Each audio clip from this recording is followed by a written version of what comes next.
आपल्या प्रभू येशू ख्रिस्तांची कृपा व शांती तुम्हा सर्वांवर असो। आजचा वचन फिलिप्पी अध्याय 4 वचन 6 आणि 7। कसलीही चिंता करू नका, उलट प्रत्येक बाबतीत प्रार्थना आणि विनंती करीत उपकार स्मरण करून देवासमोर आपल्या मागण्या मांडा।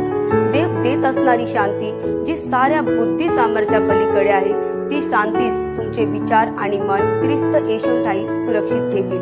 खरंच दावीद जेव्हा गोलियत पुढे आला, त्याने त्याची उंची किंवा लांबी पाहिली नाही किंवा तो घाबरलाही नाही, कारण दावीदला माहिती होतं की परमेश्वर त्याच्या सोबत आहे। म्हणून परिस्थिती कितीही वाईट असू द्या किंवा संकट कितीही मोठं असू द्या, तेव्हा तुमचं मन खचू देऊ नका, भिवू नका, घाबरूही नका।